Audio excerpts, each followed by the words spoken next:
Hi, I'm Belleruth Napperstack. I'm a clinical social worker and the founder of Health Journeys.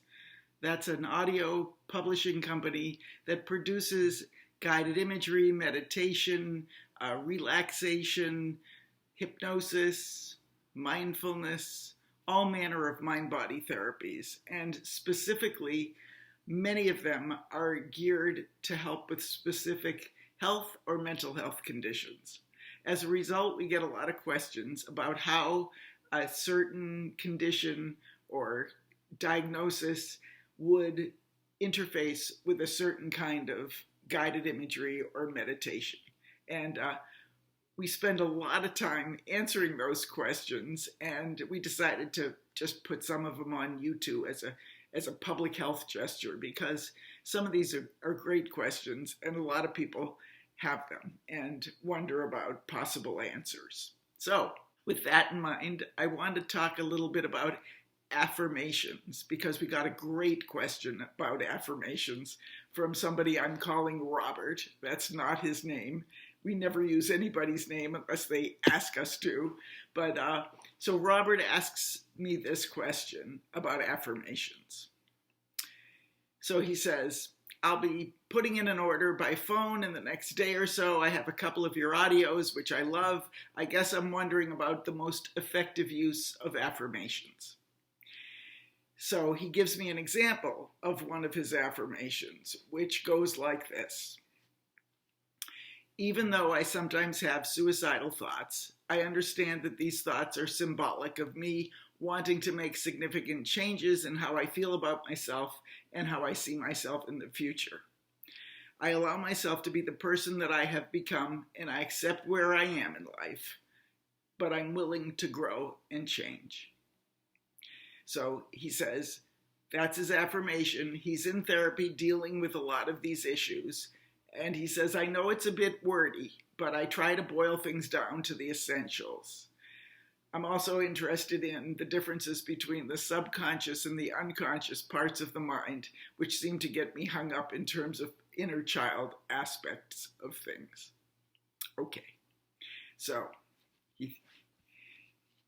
he gave me a lot of grist for the mill, a lot of things to respond to. So here's what I answered Robert. And I start out by saying that I'm going to answer the question as asked, and that I assume that if he's having firm suicidal thoughts, he knows what to do from his treatment, and will be discussing this with his therapist. In other words, I'm not taking on that issue from a distance, but I can answer his questions. I also felt that he was in no immediate danger of doing anything to himself. He sounded like he was in a fairly stable place to me.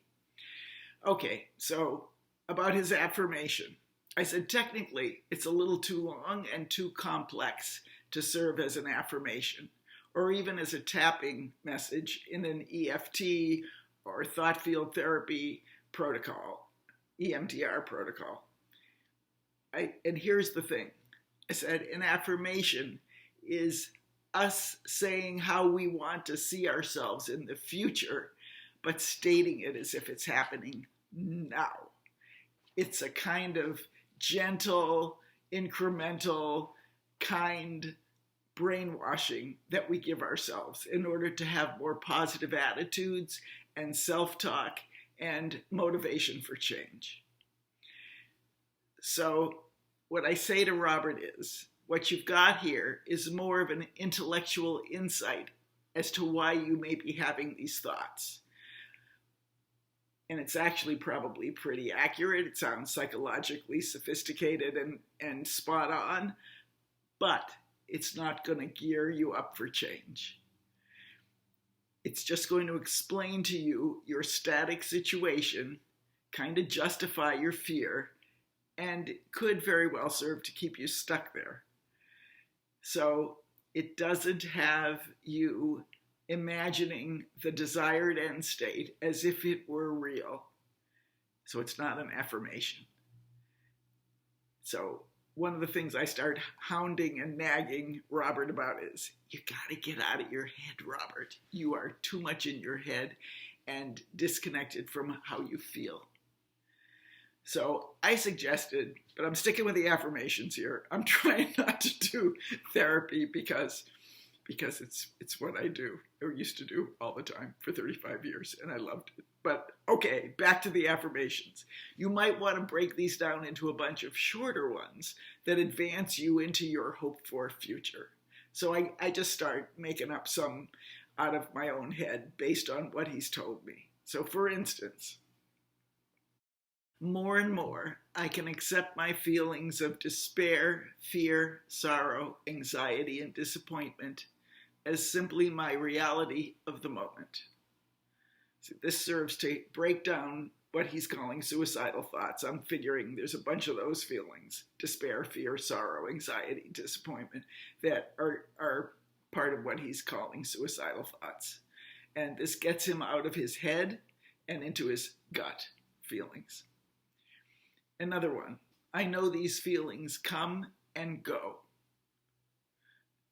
And by the way, I encourage him at this point, don't use the term suicidal thoughts, which points to an action, behavior, which hopefully you don't want to execute and aren't going to.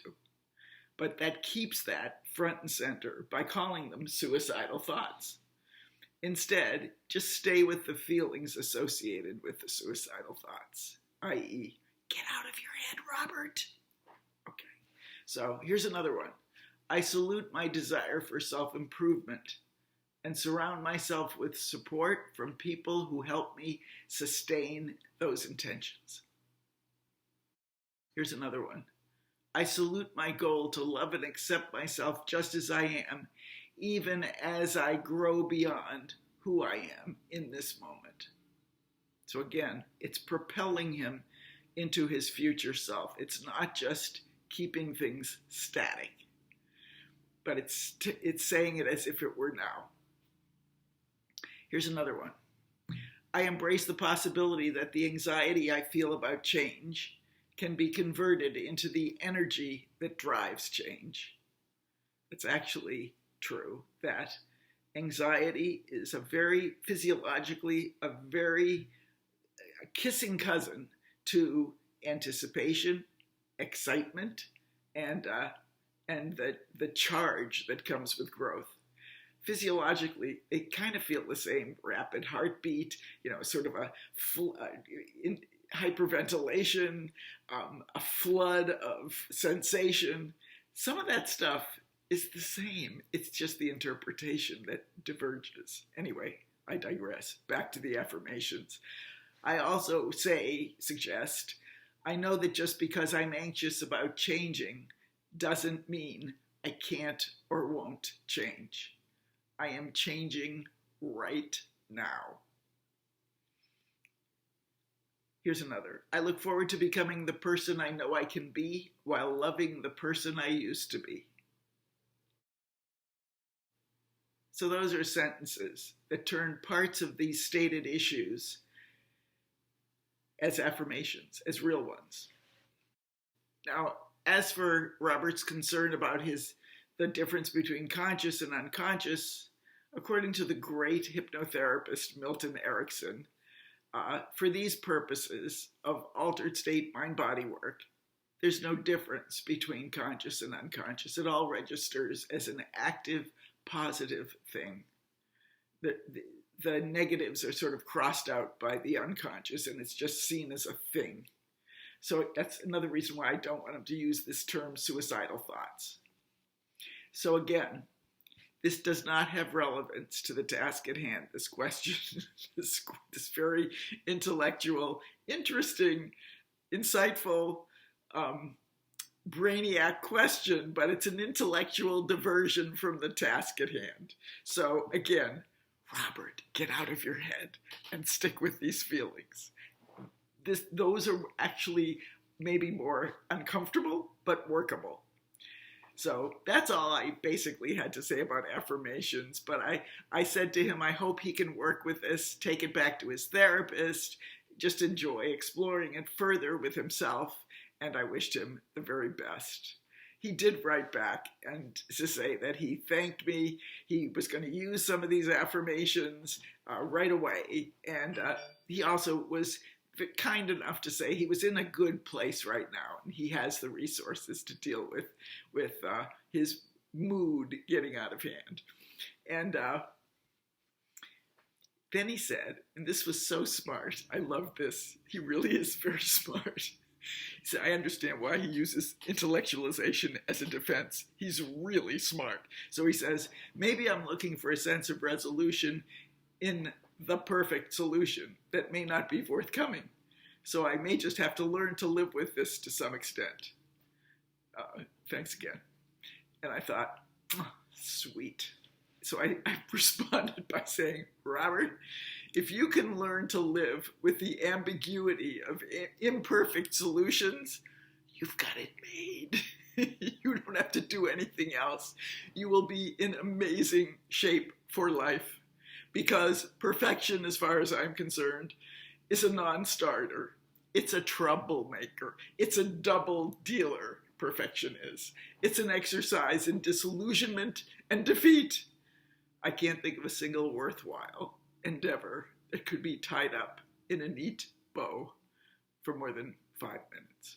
So anyway, that's the end of my story. But I sure hope Robert can use some of those affirmations and use them as something happening to him now. And that will help him get off the dime and get going to where he dreams to be. So if you have any comments, questions, thoughts, ideas, additional brilliant intellectualized insights, we welcome them all. Please write them below. We answer questions. We ultimately respond to everything. Sometimes we're slow. Sometimes we're right on it. But go ahead and comment away. Thanks very much. Over and out.